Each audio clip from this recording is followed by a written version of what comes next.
Selamat siang semuanya. Terima kasih kepada Bu Nur Anissa selaku Kepala Dinas Kesehatan dan Ibu Deswita Nursilawati selaku Direktur Utama BPJS serta rekan-rekan media semua yang sudah bersedia hadir dalam acara konferensi pers siang hari ini. Saya Askia Badaritias selaku Humas Kementerian Kesehatan bersama Ibu Deswita dan Ibu Anissa akan membahas terkait beberapa poin pembiayaan kesehatan yang digunakan untuk mengatasi permasalahan penyakit tidak menular yang ada di Indonesia. Saat ini Indonesia menghadapi krisis beban kesehatan yang semakin mengkhawatirkan, di mana prevalensi kejadian penyakit tidak menular yang terus bertambah atau meningkat. Di sini Ibu Deswita selaku Direktur Utama BPJS akan menjelaskan secara rinci terkait pembiayaan tersebut. Kepada Ibu Deswita dipersilakan. Ya, terima kasih Mbak Askia atas waktu dan kesempatan yang telah diberikan. Langsung saja di sini saya ingin mengupas sedikit terkait pembiayaan kesehatan yang digunakan oleh negara untuk pembiayaan penyakit tidak menular yang ada di Indonesia. Sebelumnya seperti yang kita ketahui para teman-teman media bahwa penyakit tidak menular ini masih menjadi keresahan bagi masyarakat karena tingkat mortalitas dan morbiditasnya yang masih sama-sama tinggi.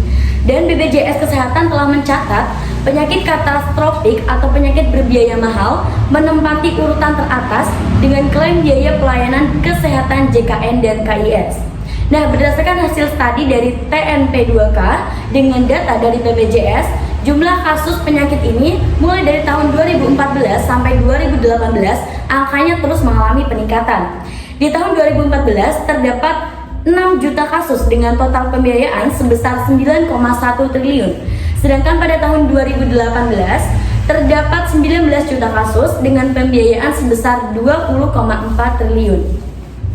Di posisi pertama ada penyakit jantung yang menempati proporsi pembiayaan katastrofik terbesar yaitu 49%, kanker 18%, stroke 13%, gagal ginjal 11% dan disusul oleh thalassemia, cirrhosis, leukemia dan hemofilia. Nah, dari data 20 triliun biaya katastrofik ini, 9, triliunnya dikeluarkan oleh BPJS untuk pengidap jantung.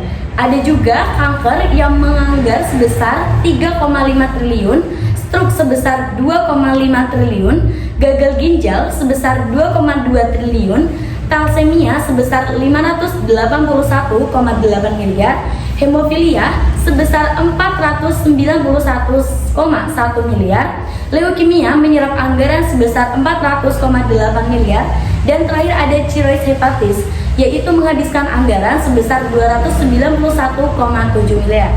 Demikian data dari BPJS terkait pembiayaan kesehatan penyakit tidak menular yang ada di Indonesia. Sekian dan terima kasih. Lalu, apakah Ibu punya suatu pesan untuk pemerintah atau masyarakat tentang tindakan yang harus dilakukan untuk mencegah penyakit tidak menular? Untuk tindakan pencegahan tersendiri itu pastinya ada. Dan tindakan pencegahan kita sebar ada di web di Kemenkes ataupun di Instagram Kemenkes. Nah, berikutnya akan dijelaskan secara rinci oleh rekan saya Ibu Anissa. Silakan Ibu Anissa. Baik, terima kasih pertanyaannya dari awak media. Adapun pesan yang ditujukan untuk pemerintah sendiri yaitu melakukan tindakan multisektoral, di mana tindakan ini sangat penting untuk mengatasi penyakit tidak menular. Juga melaksanakan kerjasama dan tindakan strategis dengan sektor terkait seperti keuangan, perdagangan, pertanian, transportasi, dan lain-lainnya yang semuanya berperan penting terutama dalam mengatasi faktor risiko penyakit tidak menular ini. Dipesankan kepada masyarakat sendiri untuk mengurangi faktor risiko terjadinya penyakit tidak menular ini seperti menghindari kebiasaan merokok dan mengurangi konsumsi alkohol, serta meningkatkan aktivitas fisik seperti olahraga secara teratur.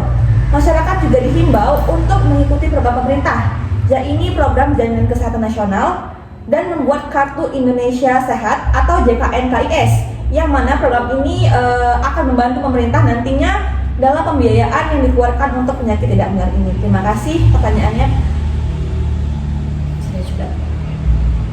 Berarti ini ada pamflet dari Kemenkes yang dapat diakses di website atau Instagram dari Kementerian Kesehatan. Apakah ada pertanyaan lagi dari rekan-rekan media? Sudah cukup. Baiklah, Demikian konferensi pers pada siang hari ini. Terima kasih telah menghadiri konferensi pers terkait PTM yang dapat meningkatkan pembiayaan kesehatan. Terima kasih. Wassalamualaikum warahmatullahi wabarakatuh.